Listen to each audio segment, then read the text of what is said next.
لله الذي كفى والصلاة والسلام على النبي المصطفى صلى الله عليه وسلم وأشهد أن لا إله إلا الله وحده لا شريك له وأشهد أن محمدا عبده ورسوله أما بعد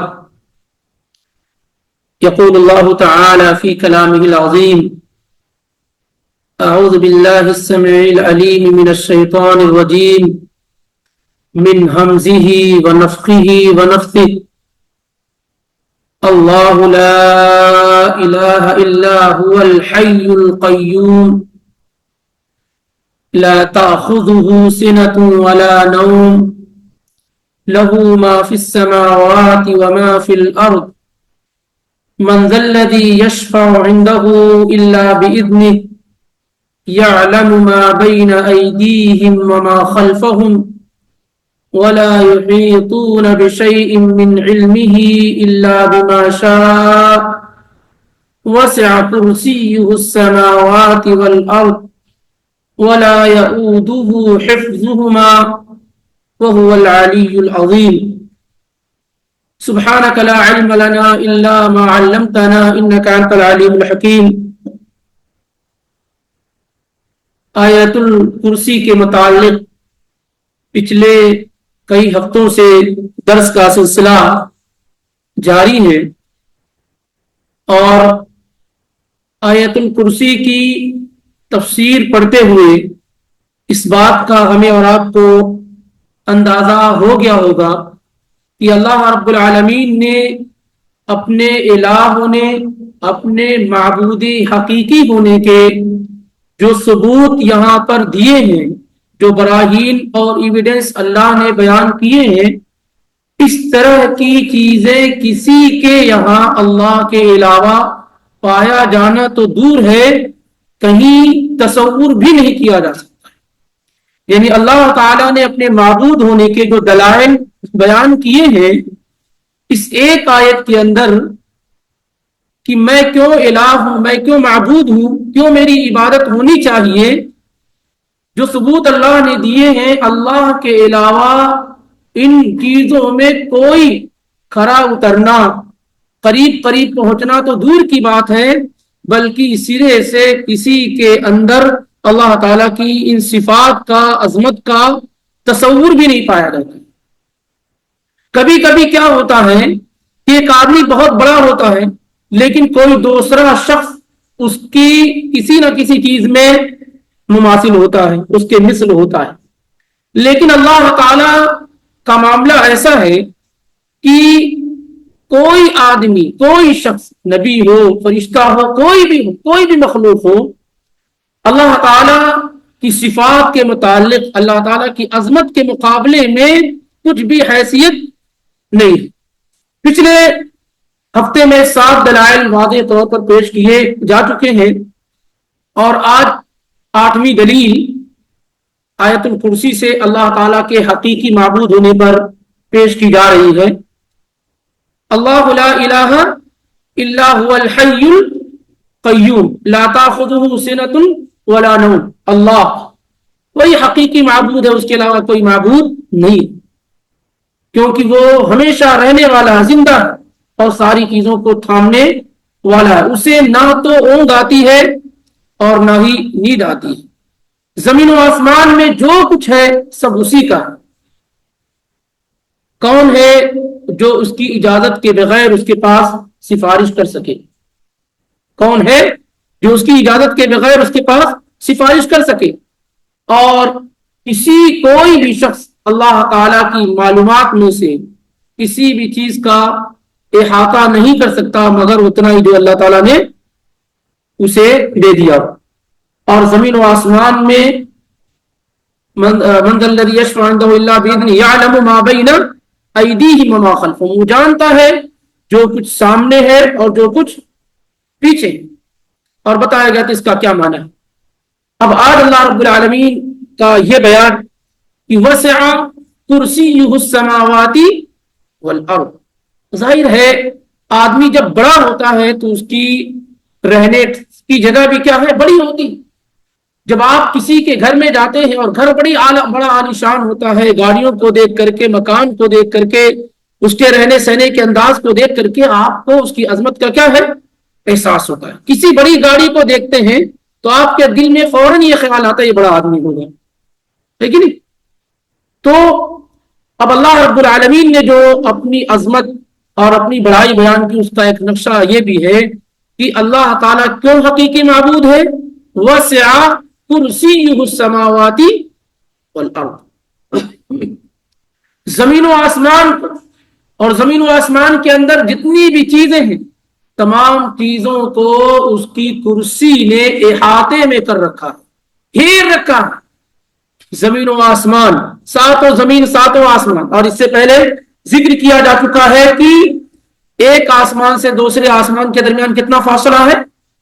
500 سال کا، جیسا کہ عبداللہ بن مسعود رضی اللہ تعالیٰ عنہ نے بیان کیا. اس طریقے سے 7 آسمان اور 7 زمین. یہ بھی آپ کے علم میں آنا چاہیے کہ آخری جو آسمان ہے، اس آسمان سے لے کر کے وما بین السماء السابع والکرسی مسیرۃ 500 عام، 7 آسمان سے، 7ویں آسمان سے لے کے اللہ کی کرسی تک 500 سال کا فاصلہ ہے. پھر وما بین الکرسی والماء 500 عام، اور پھر کرسی سے لے کر کے پانی تک یہ 500 سال کا فاصلہ ہے. والعرش علی الماء، اور اللہ کا عرش کیا ہے؟ پانی پر ہے. یہ امام طبرانی نے اپنی کبیر میں ذکر کیا ہے 8987 میں، اور امام دارمی نے الرد علی الجہمیہ میں ذکر کیا 81 میں، اور امام ابن خزیمہ نے التوحید میں ذکر کیا ہے 1789، اور حدیث بالکل صحیح ہے. اس سے آپ اندازہ لگائیے. اب کرسی کیا ہے؟ کرسی کیا؟ کرسی کا لفظ قرآن میں 2 جگہ آیا ہوا ہے. ایک تو یہی آیت الکرسی، اسی بنیاد پہ اس کا نام، کیونکہ سب سے اہم چیز جس کا یہاں ذکر ہوا ہے وہ کرسی ہے. کیونکہ اللہ کی سب سے بڑی مخلوق عرش، اور دوسری سب سے بڑی مخلوق کیا ہے؟ کرسی ہے. اسی وجہ سے اس آیت کو آیت الکرسی کہا گیا. تو کرسی کا لفظ قرآن میں 2 جگہ ہے، کہ سورہ بقرہ کی آیت نمبر 255، اور ایک جگہ ذکر ہوا ہے سورہ صاد میں آیت نمبر 34 میں، سلیمان علیہ الصلوۃ والسلام کے واقعے میں. کرسی سے کیا مراد ہے؟ کرسی کسے کہتے ہیں؟ کرسی وہی جو ہمارے ذہن میں جب کرسی کہا جائے تو اس کا جو تصور آتا وہی کرسی ہے. یہاں پر بہت سارے لوگوں نے وسع کرسی، اللہ کی کرسی سے بہت سارے لوگوں نے اللہ کی سلطنت، کچھ لوگوں نے اللہ کا علم، کچھ لوگوں نے اللہ تعالیٰ کی قوت اور طاقت، کچھ لوگوں نے کی عام کرسی جو ہوتی ہے وہ، اور کچھ لوگوں نے کہا کہ موضع القدمین، اللہ رب العالمین کے قدم رکھنے کی جگہ. ظاہر ہے کہ یہ قاعدہ یہ ہے اللہ تعالیٰ کی تمام صفات کے بارے میں اور تمام چیزوں کے بارے میں جو اللہ نے بیان کیا ہے، کہ جس طریقے سے اللہ نے بیان کیا ہے من وعن، اسے ویسے ہی تسلیم کیا جائے، اور اس کا جو ظاہری معنی ہے وہی لیا جائے. اس کا جو ظاہری معنی، جیسے جب آنکھ کہا جاتا ہے تو کیا ہے؟ عین کہا جائے تو آنکھ مراد ہوتی ہے، اس سے مراد کیمرہ نہیں ہوتا ہے. ہاتھ کہا جائے تو اس سے مراد طاقت نہیں ہوتی ہے. لیکن ظاہر ہے کہ دنیا میں سب سے زیادہ گمراہی جو ہوئی ہے وہ اللہ کو ہی لے کر کے ہوئی. آپ اگر علماء اور ائمہ کی کتابوں کو پڑھیں گے تو آپ کو اندازہ لگے گا کہ سب سے زیادہ جو گمراہی پھیلی ہے وہ اللہ تعالیٰ کے متعلق ہی ہوئی ہے، کہ جو چیزیں اللہ تعالیٰ نے اپنے بارے میں بیان کی ہیں لوگوں نے یا تو اس کا معنی غلط بیان کیا، اس کے معنی کی تعویل کی، تشبیہ بیان کیا، اس کا رد کر دیا. تو کرسی سے مراد بہت سارے لوگوں نے کیا کہا؟ اللہ تعالیٰ کی طاقت و قوت ہے، اس کی سلطنت ہے. کسی نے کہا کہ اس سے مراد اللہ تعالیٰ کا علم ہے. اور اسی طریقے سے عبداللہ ابن عباس رضی اللہ تعالیٰ عنہما کی جانب یہ قول ہے کہ موضع القدمین الکرسی موضع القدمین، کرسی جو ہے رب العالمین کے قدم رکھنے کی جگہ. یہ سلف میں بعض لوگوں نے اس کا یہ اختیار کیا ہے، اور تمام معنوں میں یہ معنی کچھ اعتبار سے زیادہ درست ہے، کیونکہ حبر الامہ عبداللہ ابن عباس رضی اللہ تعالی عنہ نے بیان کیا ہے کہ الکرسی موضع القدمین والعرش لا يقدر احد قدرہ، اور عرش یہ ہے کہ اس کا کوئی اندازہ لگا ہی نہیں سکتا ہے، عرش کا کوئی اندازہ لگا ہی نہیں سکتا ہے۔ اس کو روایت کیا ہے امام ابن خزیمہ نے التوحید کے اندر، ابن ابی حاتم نے اپنی تفسیر میں، امام حاکم نے اپنی مستدرک میں، اور اسی طریقے سے ابن کثیر نے، شیخ البانی وغیرہ نے اس کو موقوفاً صحیح قرار دیا، یعنی عبداللہ ابن عباس رضی اللہ تعالی عنہما سے یہ ثابت ہے۔ اور کچھ لوگوں نے کہا نہیں، اللہ تعالیٰ نے کرسی بیان کیا ہے تو کرسی سے مراد کرسی ہی ہے، اس میں ذرہ برابر بھی چھیڑ چھاڑ نہیں کی جائے گی، اور یہی معنی زیادہ درست معلوم ہو رہا ہے، واللہ عالم۔ وسع کرسیہ السماوات والارض، کی اللہ تعالیٰ کی کرسی نے احاطہ کر رکھا، گھیر رکھا ہے زمین و آسمان کو، زمین و آسمان کو اللہ کی کرسی نے کیا ہے گھیر رکھا۔ کس طریقے سے؟ جیسے کوئی چیز ہوتی ہے نا، جیسے کوئی بڑی چیز میں آپ کوئی چھوٹی چیز کیا ہے گر گیا ہو، اور سمجھنے کے لیے آپ دیکھیں ابو ذر الغفاری رضی اللہ تعالی عنہ کی یہ روایت جو امام ابن حبان نے ذکر کیا ہے 361 میں، اور اسی طریقے سے امام بہقی نے الاسماء والصفات میں، اور حدیث کی اور بھی دوسری کتابوں میں موجود ہے، اور شیخ البانی نے مجموعی طور پر یعنی کئی روٹ سے آنے کی بنیاد پر اس کو قابل قبول مانا ہے۔ وہ یہ کہ نبی علیہ الصلوۃ والسلام نے ابو ذر الغفاری رضی اللہ تعالیٰ عنہ سے کہا السماوات السبع مع الکرسی الا کحلقۃ ملقاۃ بارض فلاح، ساتوں آسمان اور جو کچھ اس کے اندر ہے سب کرسی کے مقابلے میں کیسے ہیں؟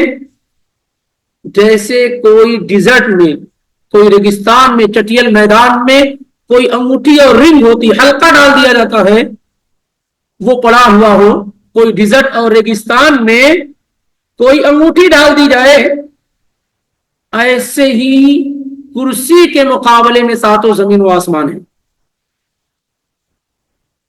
کرسی کی عظمت کیا ہے کہ پورا ڈیزرٹ اور ریگستان یہ کرسی ہے، اور ساتوں زمین اور آسمان اور جو کچھ اس کے درمیان ہے وہ کیا ہے؟ اس میں پڑی ہوئی ایک انگوٹھی ہے۔ اور عرش کیا ہے؟ عرش کے بارے میں کہا وَفَضْلُ الْعَرْشِ عَلَى الْكُرْسِيِّ كَفَضْلِ الْفَلَاةِ عَلَى الْحَلْقَةِ۔ اب اس کے بعد آئیں گے عرش کیا ہے؟ عرش اتنا عظیم ہے کہ عرش کے مقابلے میں کرسی وہی انگوٹھی رنگ کی طرح ہے ڈیزرٹ اور ریگستان۔ آدمی اگر غور کرے، ظاہر ہے بیان کرنے والا اللہ رب العالمین ہے اور اللہ کے پیغمبر صلی اللہ علیہ وآلہ وسلم ہے، اس میں تو شک بھی نہیں کیا جا سکتا ہے۔ اور مزید اگر آپ دیکھیں سنن ابو داؤد میں 4727 کی روایت اور صحیح درجے کی روایت ہے جابر بن عبداللہ رضی اللہ تعالی عنہما سے کہ اللہ کے نبی علیہ الصلوۃ والسلام نے کہا اذن لی ان احدث عن ملک من ملائکۃ اللہ من حملۃ العرش، اللہ نے مجھے یہ اجازت دی ہے کہ میں اللہ کے فرشتوں میں سے اس فرشتے کا ذکر کروں جو اللہ کے عرش کو اٹھائے ہوئے ہیں۔ اللہ نے مجھے اجازت دی ہے کہ میں اللہ کے فرشتوں میں سے اس فرشتے کا ذکر کروں جو اللہ کے عرش کو اٹھائے ہوئے ہے۔ کیا ہے؟ کیا ذکر کروں؟ انما بین شحمۃ اذنہ الی عاتقہ مسیرۃ 700 عام، وہ فرشتہ جو اللہ کے عرش کو اٹھائے ہوئے ہے اس کے کان سے لو سے لے کر کے کندھے تک کی جو مسافت ہے وہ 700 سال تیز رفتار گھوڑے سے ہے۔ وہ فرشتہ جو اللہ کے عرش کو اٹھائے ہوئے ہے، نبی علیہ الصلوۃ والسلام نے کہا اللہ نے مجھے اجازت دی ہے کہ میں اس کے بارے میں کچھ بیان کروں، اور وہ یہ ہے کہ اس فرشتے کی جسامت اور عظمت ایسی ہے کہ اس کے کان سے کی لو سے لے کر کے کندھے تک کی مسافت 700 سال ہے۔ پھر آپ اندازہ کیسے لگا سکتے ہیں کہ اللہ تعالیٰ کا عرش کتنا بڑا ہے؟ اس لیے عبداللہ بن عباس رضی اللہ تعالیٰ عنہ نے کہا والعرش لا يقدره احد، اور عرش کا کوئی اندازہ بھی نہیں لگا سکتا، اور یہ سب سے بڑی مخلوق ہے، اللہ رب العالمین سب سے بڑی مخلوق ہے۔ اور بہت سارے لوگ یہ سمجھتے ہیں کہ کرسی اور عرش ایک ہی چیز ہے، اور امام حسن البصری رحمہ اللہ کی جانب بھی یہ بات منسوب ہے کہ وہ کہتے ہیں کہ عرش اور کرسی ایک ہی چیز ہے۔ اور تعجب کی بات یہ ہے کہ موجودہ زمانے میں جو گمراہی ہے اور گمراہ گر لوگ ہیں، جن کو بہت سنا جاتا ہے، پڑھا جاتا ہے، دیکھا جاتا ہے، ان لوگوں میں اللہ کی اس عظیم مخلوق کے بارے میں ان کا کانسیپٹ کلیئر نہیں ہے۔ وہ عرش اور کرسی کو کیا ہے اس کا صحیح معنی بیان نہیں کرتے ہیں۔ کبھی کہتے ہیں کہ دونوں ایک چیز ہے، کچھ لوگ یہ کہتے ہیں، اور کچھ لوگ اس بات کا انکار کرتے ہیں کہ اللہ تعالیٰ عرش پر ہے ہی، اللہ تعالیٰ کیا ہے عرش پر ہے ہی۔ آگے وہ جو آیات آ رہی انشاءاللہ اس سے اور مزید اندازہ ہوگا۔ تو آپ اس سے اندازہ لگائیے کہ اللہ رب العالمین نے ذکر کیا وسع کرسیہ السماوات والارض، اس کی کرسی نے زمین و آسمان کو اپنے گھیرے میں لے رکھا، اپنے گھیرے میں لے رکھا۔ اتنی یعنی آدمی دیکھے اگر اللہ تعالیٰ کی اس کاریگری کو، اللہ تعالیٰ کی بڑائی کو، تو آپ اندازہ لگائیں کہ ایک آسمان نہیں 7 آسمان، اس کے درمیان بے شمار مخلوقات، اور کتنی اس کی لمبائی اور چوڑائی۔ کیا اب تک سائنس، میرے میل میں نہیں ہے لیکن کیا سائنس نے اب تک اس کا کوئی یعنی آسمان کی جو چوڑائی لمبائی ہے، کیا اس کا کچھ معنی بیان کیا ہے؟ کوئی ریکارڈ ان کے پاس ہے؟ واللہ عالم، مجھے اس کا علم نہیں ہے، لیکن کچھ لوگ سورج وغیرہ کے بارے میں ایک اندازہ بیان کرتے ہیں۔ ایک اندازہ کیا ہے بیان کرتے ہیں، حقیقی علم تو کیا ہے اللہ رب العالمین کے پاس ہے۔ تو آدمی جب اللہ کی مخلوق جس کو وہ دیکھ رہا، جب اس کی عظمت اور انتہا تک نہیں پہنچ سکتا ہے، تو آپ اندازہ لگائیے کہ جو مخلوق ہمیں نظر آ رہی ہے، اس مخلوق سے کتنی بڑی مخلوقات موجود ہیں جو ہمیں نظر بھی نہیں آتی۔ نہ ہم کرسی اللہ کی دیکھ رہے ہیں، نہ اللہ کا عرش ہمارے سامنے ہے۔ پھر آپ اندازہ لگائیں کہ کیا، اور یہ ان تمام چیزوں سے بڑی ذات کس کی ہے؟ اللہ رب العالمین کی ہے۔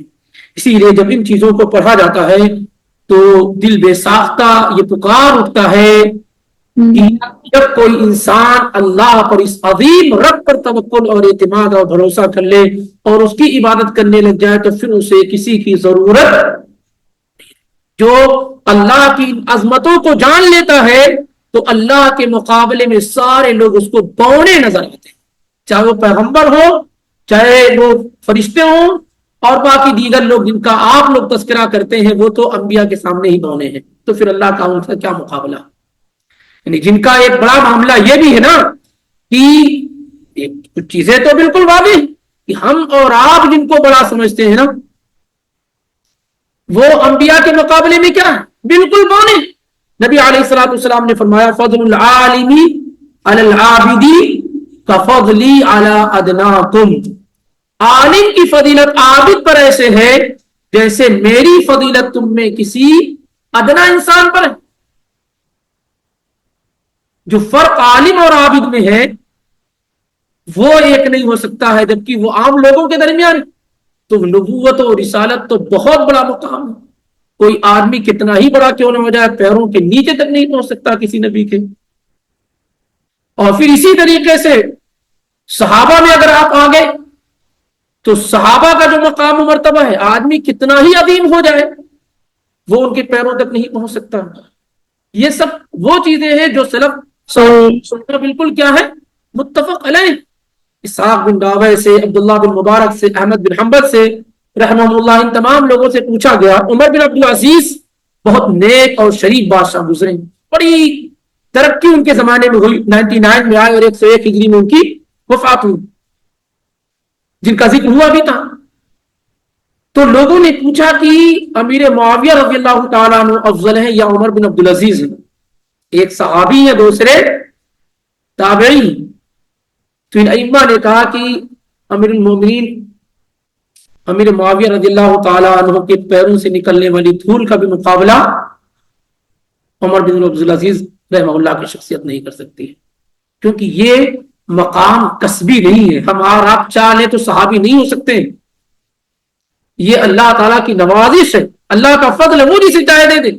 یہ کوئی کسبی چیز نہیں ہے کہ آپ محنت کر لیں، ارن کر لیں، رات و دن لگ جائے تو آپ صحابی ہو جائیں گے، کچھ بھی کر لیں، یہ اللہ تعالیٰ کا فضل ہے۔ اسی لیے عبداللہ ابن عمر، عبداللہ بن عباس رضی اللہ تعالیٰ عنہ اجمعین، ان لوگوں سے مروی ہے کہ صحابہ کو برا بھلا مت کہو، اللہ کی قسم ان کا ایک لمحے کے لیے رسول اللہ صلی اللہ علیہ وسلم کے ساتھ کھڑا ہو جانا تمہارے 40 سال کی عبادت اور بعض روایت میں کہ پوری زندگی کی عبادت سے بہتر ہے۔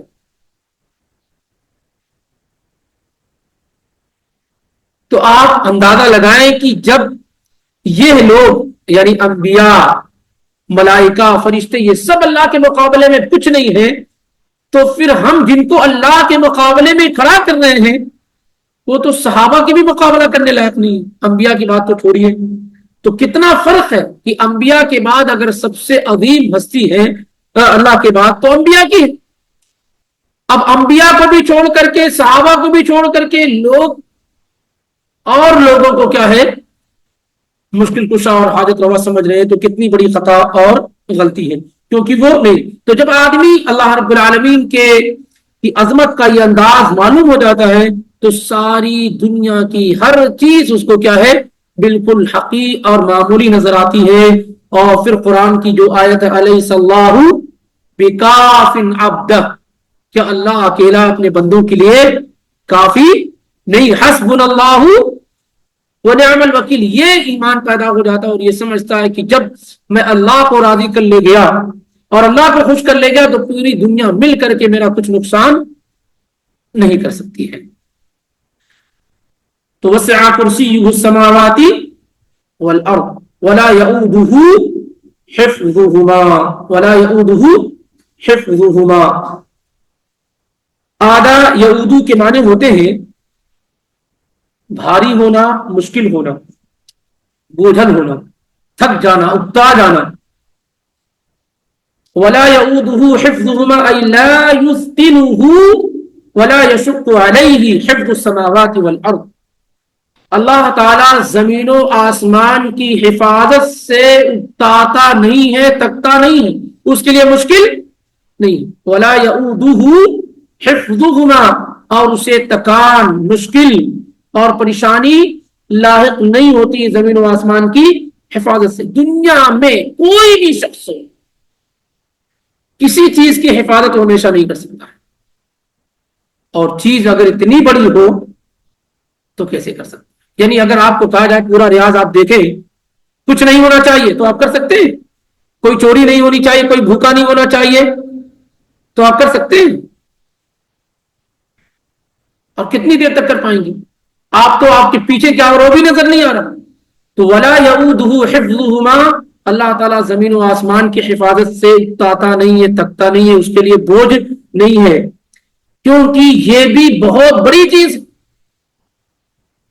اگر اللہ رب العالمین کے ساتھ اس طرح کا معاملہ ہو جائے، ان اللہ یمسک السماوات والارض ان تزولا ولئن زالتا ان امسکہما من احد من بعد انہ کان حلیما غفورا، اور پورا نظام زمین و آسمان کا کیا ہے درہم برہم ہو جائے گا۔ تو اللہ رب العالمین زمین و آسمان کی حفاظت سے تکتا نہیں ہے، اس کے لیے مشقت اور تکلیف نہیں، بذالک سہل علیہ ویسیر، بلکہ اللہ رب العالمین کے لیے بالکل ایزی اور آسان ہے۔ اللہ رب العالمین کے لیے بالکل ایزی اور آسان ہے۔ یہاں پر بھی دیکھیں گے تو یہاں پر اللہ تعالیٰ کی ولا یعودہ حفظہما، اور اللہ تعالیٰ تھکتا نہیں، لا تأخذہ سنۃ ولا نوم، اللہ تعالیٰ کو نیند نہیں آتی، اللہ تعالیٰ کو اونگ نہیں آتی ہے۔ اس طرح کی جتنی بھی صفات ہے جس میں نفی کی جا رہی ہے کہ اللہ تعالیٰ ظلم کرنے والا نہیں ہے، اللہ تعالیٰ کو اونگ نہیں آتی، اللہ کو نیند نہیں آتی، یہ قاعدہ یاد رکھیے، وَكُلُّ نَفْيٍ فِي صِفَاتِ اللَّهِ تَعَالَى فَإِنَّهُ يَتَضَمَّنُ إِثْبَاتَ الْكَمَالِ۔ جب کسی چیز کی اللہ کے بارے میں نفی کی جائے کہ اللہ تعالیٰ ظالم نہیں ہے، ظلم نہیں کرتا، وَلَا يَظْلِمُ رَبُّكَ أَحَدًا، اور تمہارا رب کسی پر ظلم نہیں کرتا ہے، یہاں صفات سلبیہ ہے۔ اس کا مطلب کیا ہوتا ہے؟ لِكَمَالِ عَدْلِهِ، ظلم کا اپوزٹ کیا ہے؟ عدل ہے۔ لِكَمَالِ عَدْلِهِ، کیونکہ اللہ عدل میں کمال اور ٹاپ کو پہنچا ہوا ہے، اس لیے اس کے پاس سے ظلم کا تصور بھی نہیں کیا جا سکتا. اس لیے جب کوئی آیت آئے کہ یہ مت سمجھیے گا ولا یظلم ربک احد، اللہ کسی پر ظلم نہیں کرتا ہے، تو کیا مطلب اس طرح کی چیزیں ہو سکتی؟ نہیں، اس کا جو اپوزٹ ہے اس میں اللہ تعالیٰ کمال کو پہنچا ہوا ہے، اس لیے اس سے یہ چیز نہیں ہو سکتی ہے. یہ قاعدہ ہے سلف صالحین کے ہاں کہ صرف یہ کہہ دینا کہ اللہ تعالیٰ ظلم نہیں کرتا ہے کافی نہیں ہے. یہ کافی نہیں ہے. کیوں؟ کیونکہ اللہ تعالیٰ کمال عدل کو پہنچا ہوا، عدل میں، انصاف میں ٹاپ اور کمال کو ہے، اس لیے اس کے پاس ظلم کا شبہ بھی نہیں ہو سکتا ہے. جیسے اللہ تعالیٰ نے کہا وَلَا يَئُودُهُ حِفْظُهُمَا، کہ اللہ تعالیٰ ان دونوں کی حفاظت سے تکتا نہیں، لِكَمَالِ قُدْرَتِهِ وَقُوَّتِهِ. کیوں؟ کیونکہ اللہ تعالیٰ قدرت اور طاقت میں کمال کو پہنچا ہوا. طاقت و قوت میں کیا ہے؟ اللہ تعالیٰ کمال کو پہنچا ہوا، اس لیے اس کو تکان لاحق نہیں ہو سکتی ہے، وہ تھک نہیں سکتا، مشقت اس کے لیے نہیں ہو سکتی. ہم اور آپ کو اگر ایک گلاس بھی دے دیا جائے تو گھنٹے 2 گھنٹے کے بعد تھک جائیں گے. کیوں؟ کیونکہ ہمارے پاس عجز ہے، نقص ہے، کمزوری. ایک گلاس بھی اگر دے دیا جائے تو کیا ہے؟ بغیر پانی بھرا ہوا، اس کو بھی ہم 2-4 دن نہیں 2-4 گھنٹے ہمارے لیے مشکل، کیونکہ ہمارے پاس عجز ہے، نقص ہے، کمی ہے. تو اللہ ولا یعود حفظهما، کیا مطلب؟ اللہ تعالیٰ کو اس سے تھکتا نہیں ہے اس کے پاس، لکمال قدرتہ وقوتہ، کیونکہ اللہ تعالیٰ قدرت میں، طاقت میں اپنے کمال کو پہنچا ہوا ہے، اس وجہ سے اس کے پاس تکان کا، عجز کا، نقص کا معاملہ نہیں ہے. ایسے اللہ تعالیٰ نے کیا کہا تھا؟ لا تأخذہ سنۃ ولا نوم لکمال حیاتہ وقیومیتہ، کیونکہ اللہ تعالیٰ اپنی زندگی میں، حیات میں کمال کو اور قیومیت میں کمال کو پہنچا ہوا، اس لیے اس کو اونگ اور نیند نہیں آتی. کیونکہ اونگ آنا، نیند آنا ایک کمزوری کی نشانی. کمزوری کی کیا ہے؟ نشانی. آپ آتے ہیں 8 گھنٹہ کام کرنے کے بعد بالکل بے سدھ ہو جاتے ہیں. آپ کام کر کے آتے ہیں، اب آپ کتنے وقت تک کام کر سکتے ہیں؟ ڈبل ڈیوٹی اگر کر لی، 8 کا 16 گھنٹہ ہو گیا، تو کام کے دوران ہی آپ پر نیند کا غلبہ کیا ہے؟ یہ کیوں؟ یہ کمزوری کی علامت. کمزوری کے آپ مستقل کام نہیں کر سکتے، آپ مستقل کام نہیں کر سکتے. اب یہ ساری کی ساری چیزیں اللہ تعالیٰ کیا ہیں؟ کیونکہ لکمال حیاتہ وقیومیتہ، لکمال قدرتہ وقوتہ، لکمال عدلہ. اس لیے جہاں جہاں اس طرح کی چیزیں آئے قرآن میں کہ اللہ تعالیٰ ایسا نہیں ہے، کیونکہ وہ اس کے اپوزٹ میں کمال کو پہنچا ہوا ہے. اور جب تک آپ اسے ذکر نہیں کریں گے تب تک آپ اللہ تعالیٰ کی صفات کا صحیح طریقے سے اقرار کرنے والے. جیسے میں آپ کو کہیں یہ برے آدمی نہیں ہے یا آپ برے آدمی نہیں ہیں، تو یہ کہہ دینے سے صرف آپ کی تعریف نہیں ہو جائے گی، بلکہ اس لیے آپ برے آدمی نہیں کہ آپ بڑے اچھے آدمی، یہ کہنا پڑے گا. تو اگر صرف یہ کہا جائے کہ اللہ تعالیٰ ظلم نہیں کرتا، اللہ کو اور نیند نہیں آتی ہے، یہ کافی نہیں ہے، صرف مد نہیں ہے. اس لیے آپ کو یہ کہنا پڑے گا کہ اللہ تعالیٰ اس کے اپوزٹ میں کمال کو پہنچا ہوا ہے، اس لیے یہ اللہ تعالیٰ کی خوبی ہے. بہرحال، اور اس کو جو آپ اسماء و صفات کی کتابیں ہیں اس میں تفصیل کے ساتھ پڑھیں گے، کیونکہ اللہ تعالیٰ کے جو نام ہے، جو صفات ہیں، جب آپ اسے پڑھیں گے، غیر اور بے معنی تو بیان نہیں کیے گئے، جو آپ اسے پڑھیں گے تو اللہ تعالیٰ کی صفات کا، اس کی عظمت کا آپ کو احساس ہوگا. وَلَا يَئُودُهُ حِفْظُهُمَا وَهُوَ الْعَلِيُّ الْعَظِيمُ.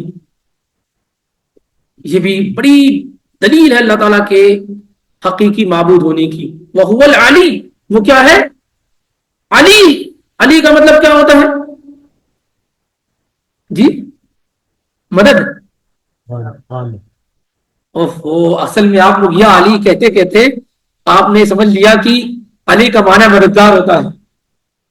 ہاں، اعلیٰ فوق علی. اور اللہ رب العالمین علی ہے، یعنی بلندی پر بلند ہے، ذات کے اعتبار سے، مقام اور مرتبے کے اعتبار سے، قہر اور غلبہ کے اعتبار سے، ہر اعتبار سے اللہ تعالیٰ کیا ہے؟ بلندی پر ہے، سب سے اوپر ہے. کوئی چیز اللہ سے اوپر نہیں، کوئی چیز اللہ کے اوپر نہیں، سب سے اوپر جو ذات ہے وہ کون ہے؟ اللہ رب العالمین کی ذات. ابھی آپ کے سامنے ذکر ہوا کہ ساتوں آسمان، پھر ساتوں آسمان کے اوپر کرسی، پھر کرسی کے اوپر پانی، اور اس پانی کے اوپر اللہ کا عرش. اس عرش پر کیا ہے؟ اللہ تعالیٰ مرتفع اور بلند ہے، اپنی شان اپنے مقام کے اعتبار سے اس کی کیفیت کا علم. اب اس سے اوپر کوئی چیز نہیں. سب سے اوپر چیز جو تھی وہ عرش ہے، اور اللہ تعالیٰ عرش پر ہے. الرحمن علی العرش استوى، آگے انشاءاللہ یہ بات مزید آ بھی رہی ہے. تو اللہ رب العالمین کیا ہے؟ ذو العلو المطلق، مطلق طور پر علی، اس سے اوپر کوئی چیز نہیں. بلندی کی جتنی بھی چیز ہو سکتی ہے سب پر کیا اللہ تعالیٰ بلند ہے، مرتفع ہے. باقی جتنے لوگ ہیں وہ کسی ایک جگہ ان کی بلندی ہو سکتی ہے، کسی ایک خاص جگہ پر وہ اونچے ہیں لیکن دوسری جگہ وہ نیچے ہیں. کچھ لوگ کہیں پر ہیرو تو دوسری جگہ کیا ہے؟ وہی سب زیرو. لیکن علو مطلق جو ہے وہ صرف اللہ رب العالمین کی ذات اقدس و مقدس کو ہے. فَهُوَ عَلِيٌّ بِذَاتِهِ فَوْقَ عَرْشِهِ، اللہ اپنی ذات کے اعتبار سے بلندی پر ہے، اور وہ کہاں؟ فوق عرشہ، عرش کے اوپر. علی علی خلقہ بقہرہ، اپنی مخلوق کے اوپر قہر اور غلبے کے اعتبار سے. اللہ اگر کچھ کرنا چاہے تو اسے کوئی روک نہیں سکتا. دنیا میں کوئی کچھ کرنا چاہے وہ نہیں کر سکتا، کوئی کچھ بھی کرنا چاہے نہیں کر سکتا. امپاسبل. ایک نام بھی دنیا میں ایسا بتائیے جس نے جو چاہا ہو کر لیا. تو کہ وہ القاہر فوق عبادہ، وہ ذات ہے جو اپنے بندے پر غلبہ رکھنے والی، وہ اپنے بندے کے اوپر اس کی اجازت کے بغیر، اس کی مرضی کے بغیر، اس کی مشیت کے بغیر آپ نہیں کر سکتے. وہ القاہر فوق. کوئی ایک مثال دیجیے، کتنے لوگ ایسے دنیا میں آئے کہ انہوں نے بڑی کوششیں کی، نمرود کے بارے میں کہ جنت بنوائی، لیکن اللہ تعالیٰ کی مشیت، اللہ اس کے اوپر اپنی ہی بنائی ہوئی جنت میں داخل نہ ہو سکے. کتنے لوگوں نے دنیا کے اندر یہ کوششیں کی کہ ایک لمبے وقت تک حکومت رہے، لیکن نہیں ہو سکا، کیونکہ اللہ تعالیٰ اس کے اوپر ہے. ہر چیز پر کیا ہے؟ اللہ تعالیٰ غالب ہے. ہر مخلوق پر اللہ تعالیٰ غالب ہے. اس لیے اللہ تعالیٰ کی جو ذات ہے، اللہ کا کچھ کی جو علو اور مرتبہ اور مقام ہے، بلندی ہے، وہ علو مطلق ہے، اس سے اوپر کوئی نہیں. لیکن اس کے علاوہ کیا ہے؟ ہر ایک کے اوپر. وفوق کل ذی علم، ہر جاننے والے کے اوپر جاننے والا ہے. آج ایک عالم اپنے زمانے کا بڑا عالم، کل آتا ہے ایک دن کہ دوسرا اس سے بڑا عالم ہو جاتا ہے. ایک وقت ہوتا ہے کہ کمپنی میں آپ باس ہوتے ہیں، پھر اس کے بعد کچھ دنوں کے بعد کوئی آپ کے اوپر آ جاتا ہے. ایک وقت ہوتا ہے کہ آپ کسی کے انڈر میں کام کر رہے ہوتے ہیں، پھر ایک وقت آتا ہے کہ آپ اس اوپر ہو جاتے ہیں. تو اوپر نیچے والا. لیکن اللہ تعالیٰ علو مطلق اس کو حاصل ہے ہر اعتبار سے، ذات کے اعتبار سے، مکان عظمت کے اعتبار سے، غلبہ اور طاقت کے اعتبار سے.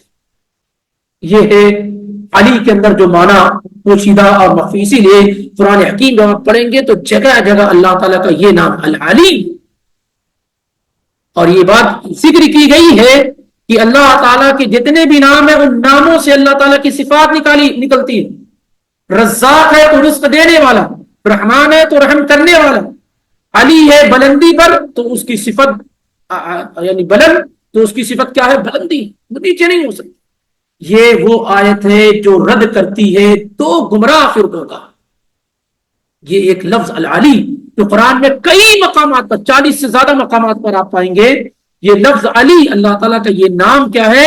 تو بڑے گمراہ لوگوں کے عقیدے کا کیا ہے؟ کنڈم کرتی ہے کہ وہ جو حلولیہ ہیں، جو کہتے ہیں کہ ہر چیز میں اللہ، یہاں بھی اللہ، وہاں بھی اللہ، اس میں اللہ، اس میں اللہ. اور یہاں اللہ تعالیٰ کیا کہتا ہے؟ العلی ہے، اللہ ہر چیز کے اوپر.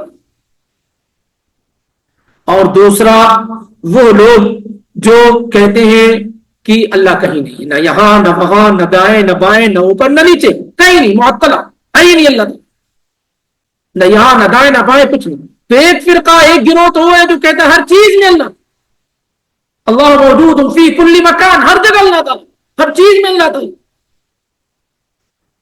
انسان کو جو کچھ نظر آ رہا ہے وہ سب اللہ کا عکس ہے، سب اللہ کا عکس ہے. بڑے بڑے لوگ یہ کہنے والے ہیں، کیونکہ یہ جو عقیدہ ہے نا، یہ مسلمانوں میں اور مسلمانوں کے ایک بہت بڑی تعداد میں، ایک بہت بڑی تعداد میں، اسی لیے ان کے عرش وغیرہ کا معنی درست نہیں۔ اب چونکہ پہلے ہی سے عقیدے کے اندر آپ جانتے ہیں کہ گڑبڑی موجود ہے، وہ ہمارے پاس جو بہت سارے لوگ، آپ اس کو سمجھ لیں صحیح طریقے سے کہ مسائل فقہ اور عقیدہ میں عقیدہ اہم ہے، وہ بنیاد ہے۔ ہمارے پاس بہت سارے بھائی جو اپنی نسبت کسی امام کی طرف کرتے ہیں نا، اس امام کے عقیدے کے مطابق نہیں رہتے ہیں، وہ فقہ میں اس امام کو فالو کرتے ہیں، عقیدے میں کسی اور کو فالو کرتے ہیں۔ جیسے ہندو پاک کے اندر حنفی مسلک، یہ عقیدے میں امام ابو حنیفہ رحمہ اللہ کے عقیدے پر نہیں، یہ ماتوریدی فقہ میں امام ابو حنیفہ رحمہ اللہ کو فالو کرتے ہیں، اس کو اچھی طریقے سے جان لیجیے۔ اس لیے امام ابو جعفر الطحاوی الحنفی رحمہ اللہ نے جو عقیدہ ذکر کیا ہے العقیدہ الطحاویہ کے نام سے، العقیدہ الطحاویہ کے نام سے جو ذکر کیا ہے، اس میں صاف انہوں نے مینشن کیا ہے کہ یہ عقیدہ سلف صالحین کا ہے، بالخصوص امام ابو حنیفہ اور ان کے دونوں شاگرد امام محمد بن حسن الشیبانی اور امام ابو یوسف کا ہے، اور وہ عقیدہ ہمارے درمیان کے، نہ وہ کتابیں پڑھی اور پڑھائی جاتی ہیں، اور اگر پڑھائی بھی جاتی ہے تو اس کا معنی کیا بدلا جاتا ہے، جیسے تبارک الذی بیدہ الملک، بابرکت ہے وہ ذات جس کے ہاتھ میں بادشاہ۔ کہ اللہ تعالیٰ نے اپنے لیے لفظ ید کا استعمال کیا، ہاتھ، ید کے معنی عربی زبان میں ہاتھ کے ہوتے ہیں، اب یہ ترجمہ کرتے ہیں بابرکت ہے وہ ذات جس کے قبضے قدرت میں، جس کی ملکیت میں بادشاہ۔ بس ہاتھ کا معنی نہیں، کیونکہ ہاتھ اللہ تعالیٰ کا جو ہاتھ ہے اس کو وہ معنی بیان نہیں کرتی۔ سلف صالحین کا معاملہ کیا ہے، وہ یہ ذکر کرتے ہیں کہ اللہ تعالیٰ نے جو چیز اپنے بارے میں جیسے ہی بیان کی ہے ہم من وعن اس کو ویسے ہی تسلیم کریں، یہ قاعدہ ہے۔ اللہ تعالیٰ نے ہاتھ کا ذکر کیا، ہاتھ کو مانتے ہیں، اور نبی علیہ الصلوۃ والسلام نے کہا وکلتا یدیہ یمین، اور اللہ کے دونوں ہاتھ کیا ہے، سیدھے، بل یداہ مبسوطتان، یہودیوں نے اللہ پر الزام لگایا کہ اس کے ہاتھ کیا ہے، بدے ہوئے، تو اللہ تعالیٰ نے کہا بل یداہ مبسوطتان، بلکہ اس کے دونوں ہاتھ کیا ہے، لے ہوئے۔ اللہ تعالیٰ نے اپنی آنکھ کا ذکر کیا، تجری بِأَعْيُنِنَا، نوح علیہ السلام کی کشتی ہماری آنکھوں کے سامنے چل رہی تھی۔ اب اس کا کوئی دوسرا معنی نہیں، آنکھ کا اللہ نے ذکر کیا ہے تو ہم اس کو ویسے ہی کیا ہے، کیونکہ اس میں تعویل وغیرہ نہیں کی جا سکتی، اور اس کے بارے میں کہتے ہیں کہ اللہ تعالیٰ کی ان صفات کے بارے میں کہ جیس کما یلیق بجلالہ، جیسا اس کی جلال، اس کی شان، اس کے مقام کے اعتبار سے، اسی اعتبار سے اس کا ہاتھ ہے۔ ہمارا ہاتھ، ہمارا پیر، ہمارا دیکھنا، ہمارا سننا ہماری اپنی اوقات کے اعتبار سے ہے، اور اللہ رب العالمین کا دیکھنا، سننا، اس کا ہاتھ اور پیر کا ہونا، جو بھی چیزیں ذکر کی گئی ہیں وہ اس کی شان، مقام اور مرتبے کے اعتبار سے جو اس کے لیے مناسب ہے۔ تو یہاں پر اللہ رب العالمین نے العلی کا ذکر کر کے دو گمراہ لوگوں کے عقیدے کا کنڈم بھی کیا ہے، اور مزید یہ کہ یہ لفظ علو، بلندی، رفعت، یہی اللہ تعالیٰ کی شایان شان ہے، یہی اللہ کے مناسب ہے۔ جو ذات سب سے بڑی ہوتی ہے وہ ہمیشہ کیا ہے، بلندی پر ہوتی ہے۔ کہاں ہوتی ہے؟ آپ کہیں بھی جائیں گے، کہیں بھی جائیں گے تو آپ دیکھیں گے کہ جو لوگوں میں بڑا شخص ہوتا ہے وہ اونچائی پر اور بلندی پر ہوتا ہے، وہ برابری میں لوگوں کے نہیں ہوتا۔ تو جب اللہ رب العالمین سارے لوگوں میں سب سے بڑا ہے، ساری چیزیں اس کے مقابلے میں کچھ بھی نہیں ہے، تو اس کے اللہ تعالیٰ کی عظمت اور اس کی بڑائی یہ ہے کہ وہ کیا ہے، بلندی پر۔ اسی لیے جتنی بھی آیات آپ پڑھیں گے قرآن میں، احادیث، کثرت سے کبھی تو یہ سمجھ میں نہیں آتا ہے کہ گمراہیاں لوگوں میں آئی کہاں سے، کہ کیسے کوئی شخص اللہ تعالیٰ کے عرش پر ہونے کا انکار کرے، کیسے اللہ تعالیٰ کے بلندی پر ہونے کا کیا ہے، وہ انکار کر رہا ہوتا ہے، جبکہ قرآن اور حدیث میں آپ دیکھیں گے تو کثرت سے یہ آیات کیا ہے آپ کو ملیں گے جو اللہ تعالیٰ کے بلند ہونے پر کیا ہے دلالت کرتی ہے۔ جیسے مثال کے طور پر یدبر الامر من السماء الى الارض ثم يعرج الیہ، وہ آسمان سے زمین کے لیے تدبیریں کرتا ہے، پلان کرتا ہے، پھر چیزیں اس کی طرف کیا ہے چڑھتی. اراجا یعرج کے معنی کیا ہے اوپر چڑھنے کے. جیسے نظر ینزل کے معنی اترنے سے، ایسے اراجا یعرج کے معنی کیا ہے اوپر چڑھنے کی. اسی سے معراج ہے کیونکہ آپ بلندی پر گئے. اب کیا ہے بلندی پر گئے. تعرج الملائکۃ والروح، فرشتے اور جبریل علیہ السلام اللہ کے پاس کیا ہے چڑھتے جاتے. یخافون ربهم من فوقهم، ایمان والے لوگ اپنے رب سے ڈرتے ہیں. فوقهم جو ان کے اوپر. أأمنتم من في السماء أن يخسف بكم الأرض، کیا تم مامون ہو گئے ہو اس ذات سے جو آسمان پر ہے کہ وہ تمہیں زمین کے ساتھ دھسا دے. اس طریقے سے دیکھیں کتنی آیات. ایسے ہی حدیث میں اللہ کے نبی علیہ الصلوۃ والسلام نے بیان کیا کہ الملائکۃ یتعاقبون، ملائکۃ باللیل و ملائکۃ بالنہار، فرشتے تمہارے پاس آتے جاتے رہتے ہیں، رات کے فرشتے اور دن کے فرشتے. وَيَجْتَمِعُونَ فِي صَلَاةِ الْعَصْرِ فِي صَلَاةِ الْفَجْرِ وَصَلَاةِ الْعَصْرِ، اور وہ فرشتے فجر اور عصر کی نماز میں کیا ہے جمع ہوتے ہیں. ثم يعرج، حدیث دیکھیں، ثم يعرج إليه الذين باتوا فيكم، ثم يعرج إليه، پھر وہ فرشتے جو تمہارے پاس رات گزارے ہوتے ہیں وہ چڑھتے اس کی طرف اللہ کی طرف. فيسألهم وهو عالم، پھر وہ پوچھتا ہے رب العالمین جبکہ خوب جاننے والا ہے. کیفا ترکتم عبادی، تم نے میرے بندوں کو کس حالت میں چھوڑا ہے. فیقولون ترکناہم یصلون وآتیناہم یصلون، ہم نے انہیں نماز پڑھتے ہوئے چھوڑا ہے اور جب گئے تھے تب بھی وہ نماز میں تھے. متفق علیہ، روایت بخاری اور مسلم کی. اور اسی طریقے سے نبی علیہ الصلوۃ والسلام کہا کرتے تھے الا تأمنونی الا تأمنونی وانا امین من فی السماء، تم لوگ مجھ کو اپنا امین نہیں سمجھتے ہو، مجھ کو امانت دار نہیں سمجھتے ہو، حالانکہ میں اس شخص کا امین ہوں، ذات کا امین ہوں جو آسمان میں. تم لوگ مجھ کو امین نہیں سمجھتے ہو حالانکہ میں آسمان والے کی جانب سے کیا ہے ہاں یعنی خبر السماء صباحا و مساء، میرے پاس خبریں آتی ہیں اللہ رب العالمین کی جانب سے صبح و شام. یہ بھی بخاری اور مسلم کی روایت ہے. اب اس کے بعد آتے ہیں العلی سے، ایک آگے انشاءاللہ پڑھیں گے بھی، لیکن آپ سمجھ لیں کہ اللہ تعالی کہاں ہے. این اللہ، اللہ تعالی. اگر آپ قرآن دیکھیں گے تو قرآن میں 7 مقامات پر بالکل کھلے انداز میں اللہ تعالیٰ نے کہا کہ وہ عرش پر ہے. کہاں ہے وہ؟ عرش پر مرتفع ہے، بلند ہے. الرحمن علی العرش استوى، اللہ رب العالمین عرش پر مستوی ہے، مرتفع ہے، بلند ہے. سورہ طٰہٰ کی آیت نمبر 5. اور یہی آیت بالکل اللہ تعالیٰ عرش پر ہے سورہ اعراف کی آیت نمبر 54، یونس کی آیت نمبر 3، رات کی آیت نمبر 2، فرقان کی آیت نمبر 59، سجدہ کی آیت نمبر 4، حدید کی آیت نمبر 40. یہ کتنے مقامات ہو گئے؟ کتنے ہو گئے؟ طٰہٰ آیت نمبر 5، اعراف آیت نمبر 54، یونس آیت نمبر 3، الرعد آیت نمبر 2، الفرقان آیت نمبر 59، 59. کتنے ہو گئے؟ 5. السجدہ آیت نمبر 4، 6، الحدید آیت نمبر 40، 7. یہ 7 آیات کل کر کے کہ اللہ تعالیٰ خود کہتا ہے کہ وہ عرش پر. باقی اگر آپ اس طرح کی آیات پڑھیں گے ثم استوى الى السماء، پھر اللہ تعالیٰ آسمان پر مرتفع ہوا، بلند ہوا، تو اس طرح کی آیات تو بھری پڑی ہوئی ہیں قرآن کے حکیم کے اندر.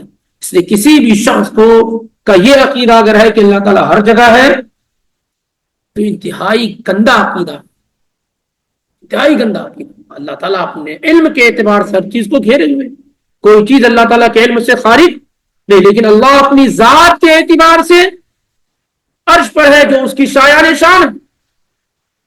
اس کی کیفیت ہمیں نہیں معلوم کہ اللہ تعالیٰ عرش پر کیسے ہے، کیسے مستوی ہے، کیسے مرتفع ہے، کیسے بلند ہے، یہ ہمیں نہیں معلوم. امام مالک جن کو امام دار الہجرہ مدینے کا امام کہا جاتا تھا، ان کے پاس کچھ لوگ آئے اور کہا عرش کے بارے میں سوال کیا تو کہا الاستواء معلوم، اللہ تعالیٰ کا عرش پر مستوی ہونا، مرتفع ہونا یہ معلوم ہے. والکیف مجہول، لیکن کیسے ہے اللہ تعالیٰ یہ مجہول ہے، یہ نہیں بتائے گا. والایمان بہ واجب، اور اللہ تعالیٰ کے عرش پر مستوی اور مرتفع ہونے پر ایمان لانا واجب اور ضروری ہے. اور اس طرح کا سوال کرنا کہ اللہ تعالیٰ کیسے ہے، یہ سب کیا ہے؟ بدعت ہے. اکثر عقیدے کی کتاب میں یہ امام مالک رحمہ اللہ کے اقوال آپ پائیں گے، جتنی بھی مشہور کتابیں. اور یہ کوئی ایسا عقیدہ نہیں ہے کہ جس میں صحابہ میں اختلاف ہو، لوگوں میں اختلاف ہو. بڑے لوگوں کو چھوڑیے، چھوٹے چھوٹے لوگ جانتے تھے کہ اللہ تعالیٰ آسمان پہ ہے، بلندی پر اللہ تعالیٰ. اور طبیعت، فطرت، نیچر سب یہ کہتا ہے کہ اللہ تعالیٰ کیا ہے؟ بلندی پر. آپ کہتے ہیں اللہ تعالیٰ ہر جگہ ہے، اور جب ہاتھ اٹھانا ہوتا ہے تو ایسے اٹھاتے ہیں. اب جب ہر جگہ ہے تو ادھر بھی اٹھا لیجیے، ادھر بھی اٹھا لیجیے، ادھر بھی اشارہ کر لیجیے، نیچے بھی کر لیجیے، کیونکہ آپ کہتے ہیں ہر جگہ ہے. کیوں پھر آپ اپنا رخ آسمان کی طرف اٹھاتے ہیں؟ کیوں آپ ہاتھوں کو آسمان کی طرف اٹھاتے ہیں؟ کیوں آپ نیچے نہیں اٹھاتے؟ کیوں دائیں بائیں نہیں اٹھاتے؟ یہ نیچر اور فطرت ہے کہ جو ذات ہم سے بڑی ہو، ساری چیزوں کی خالق و مالک ہو، اس کو آپ اپنے درمیان تلاش کرتے ہیں اور کہتے ہیں ہمارے درمیان ہے. وہ اپنی ذات کے اعتبار سے، علم کے اعتبار سے کہیے، سننے اور دیکھنے کے اعتبار سے ہر چیز اللہ تعالیٰ سن رہا، دیکھ رہا، یہ غلط سی چیز. اور یہ امام مالک نے ایمانوں بھی بیان کیا کہ اللہ تعالیٰ نے علم کے اعتبار سے ہر چیز کو گھیر رکھا، کوئی چیز اس کے علم سے خارج نہیں. لیکن اللہ تعالیٰ اپنی ذات کے اعتبار سے جو اللہ کا وجود ہے، ایک مسئلہ یہ بھی ہے نا کہ بہت سارے لوگ تو اللہ کے وجود ہی کو نہیں مانتے کہ اللہ تعالیٰ کا کوئی وجود ہے، جبکہ اللہ پر ایمان لانے میں پہلی اور بنیادی چیز کیا ہے؟ سب سے پہلے اللہ کا وجود ہے، جس کو آپ لوگ کیا بولتے ہیں انگریزی میں؟ جیسے آپ ہیں، میں ہوں، یہ سب وجود ہے کہ نہیں؟ ہاں، یہ ماننا یہ بہت ضروری ہے کہ اللہ کا وجود ہے.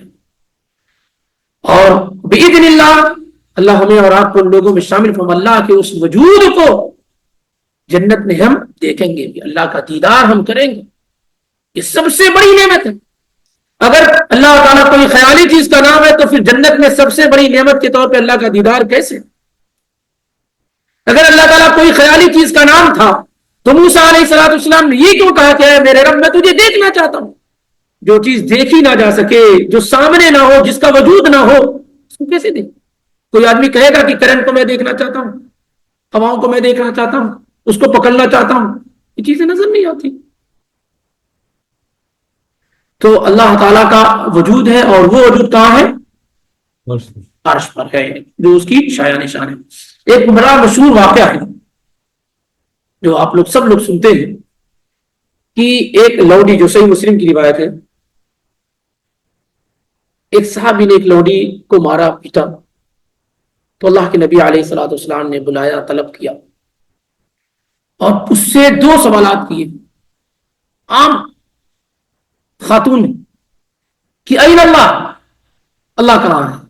اس نے کہا اللہ فی السماء، اللہ آسمان پر ہے. پھر پوچھا آپ نے کہ من انا، میں کون ہوں؟ تو اس نے کہا انت رسول اللہ، آپ اللہ کے رسول ہیں. تو نبی علیہ الصلوۃ والسلام نے کہا کہ اسے آزاد کر دو، یہ تو مومنہ ہے، ایمان والی ہے. یہ عام لوڈی جو گھر میں کام کاج کرنے والی ہے، اس کو معلوم ہے کہ اللہ تعالیٰ یہ عام قاعدہ تھا. اور نبی صلی اللہ علیہ وسلم کی 9 بیویاں ایک ساتھ رہتی تھی. ایک ساتھ رہنے کا مطلب ایک وقت میں تھی، ایسا نہیں کہ ایک کمرے میں گھر میں تھی، گھر سب کے الگ الگ تھے، ایک ساتھ رہتی تھی.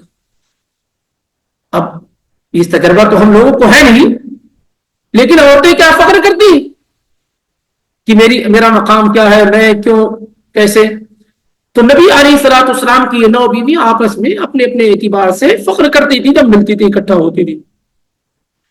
ان میں سے زینب بنت جحش رضی اللہ تعالی عنہ، جو اللہ کے پیغمبر صلی اللہ علیہ وسلم کی 4 نمبر کی بیوی ہے، یعنی آپ نے ان سے نکاح کیا، اور یہ کہ وہ آپ صلی اللہ علیہ وسلم کی پھوفی کی لڑکی بھی.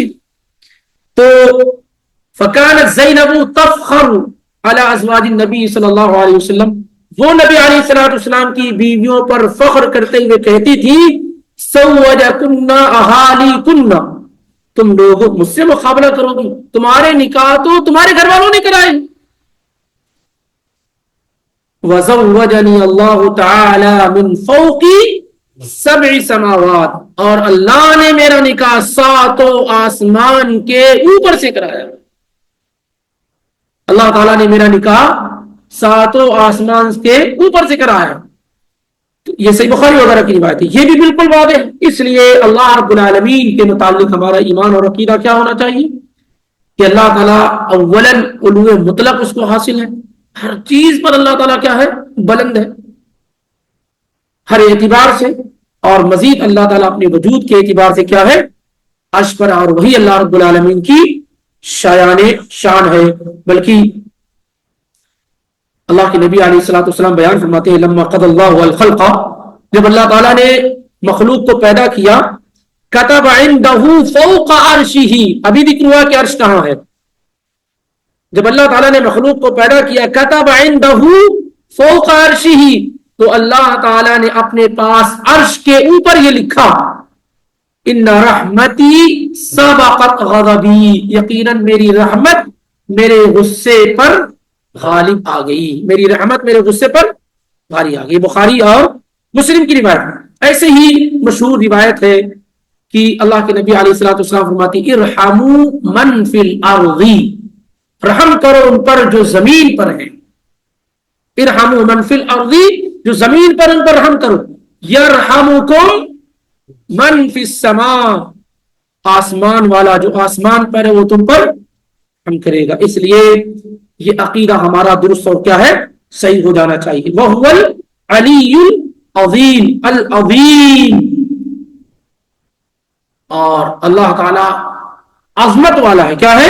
یہ بھی قرآن حکیم میں جگہ جگہ آپ کیا ہے پڑھیں گے. کبیر الکبیر الذی لا شیء اعظم منہ، یعنی اللہ تعالی بڑا ہے جس سے بڑی کوئی چیز نہیں ہے. اور ابن عباس رضی اللہ تعالیٰ عنہ نے معنی بیان کیا ہے، جیسا کہ امام طبری نے ذکر کیا ہے الذی قد کمل فی عظمتہ، جو عظمت میں بلندی میں مکمل ہو چکا، اس سے زیادہ اب بلندی کا کوئی تصور نہ ہو سکتا ہو. اسی لیے قرآن حکیم میں اس کا کثرت سے اس کا ذکر ہے فسبح باسم ربک العظیم. تو آپ تسبیح بیان کیجئے اپنے اس رب کے نام سے جو عظمت والا ہے. اور اسی طریقے سے عرش کے ساتھ بھی کیا ہے اس کا ذکر آئے گا، جگہ جگہ یہ ذکر ہے. البتہ العلی اور العظیم جیسے یہاں آیا ہوا ہے سورہ آیت الکرسی میں وَهُوَ الْعَلِيُّ الْعَظِيمُ، میرے اپنے علم کی حد تک اس طریقے سے قرآن میں الشورى کے اندر آیا ہوا ایک آیت آئی ہوئی ہے، سورہ کی آیت نمبر 4 کے اندر لَهُ مَا فِي السَّمَاوَاتِ وَمَا فِي الْأَرْضِ وَهُوَ الْعَلِيُّ الْعَظِيمُ وَهُوَ الْعَلِيُّ الْعَظِيمُ. تو العلی اور العظیم ایک ساتھ قرآن میں دوسرے مقام پر سورہ شورى کی آیت نمبر 4 میں آئے ہوئے. باقی العلی اور العظیم یہ مختلف مقامات پر کثرت سے قرآن حکیم کے اندر کیا ہے موجود ہے. تو اس طریقے سے وَهُوَ الْعَلِيُّ الْعَظِيمُ پر یہ آیت کیا ہے مکمل ہوگی. وَهُوَ الْعَلِي، اور وہ بلندی والا اور عظمت والا ہے، یہ ترجمہ ہے. لیکن اردو ترجمے میں وہ گہرائی اور ڈیپ کبھی بھی نہیں آ سکتا جو اس معنی کے اندر موجود ہے کہ علی کا مطلب کیا ہوتا ہے، العظیم کا مطلب کیا ہوتا ہے. آدمی ترجمہ کر دیتا ہے، اس کے ساتھ وہ گزر جاتا ہے. تو ترجمے میں وہ چیزیں جو اللہ تعالیٰ بیان کرنا چاہتا ہے اس کی گہرائی تک آدمی کیا ہے نہیں پہنچ سکتا ہے. اور اس موضوع پر باقاعدہ العلو پر باقاعدہ امام ذہبی رحمہ اللہ کی کتاب ہے العلو، اللہ تعالیٰ کی بلندی پر انہوں نے باقاعدہ کیا ہے ایک کتاب لکھی ہے. شیخ الالبانی رحمہ اللہ نے اس کی تحقیق کی، بڑی عظیم کتاب ہے وہ بھی اس موضوع پر. کیونکہ بہت سارے لوگوں نے اللہ تعالیٰ کی صفت علو، بلندی والی جو صفت اس کا کیا ہے انکار کیا ہے. جب وہ کہتے ہیں ہر جگہ اللہ، تو صفت علو کیا ہے ختم ہو جاتی ہے، صفت علو کیا ہے ختم ہو جاتی ہے. اور اس طریقے سے اللہ رب العالمین کی توفیق سے آیت الکرسی کی یہ تفسیر مکمل ہوئی. اور اس کے بعد انشاءاللہ آیت نمبر 256 لا اکراہ فی الدین قد تبین الرشد من الغی باذن اللہ آئندہ ہفتے میں پڑھنے کی کوشش کی جائے گی باذن اللہ.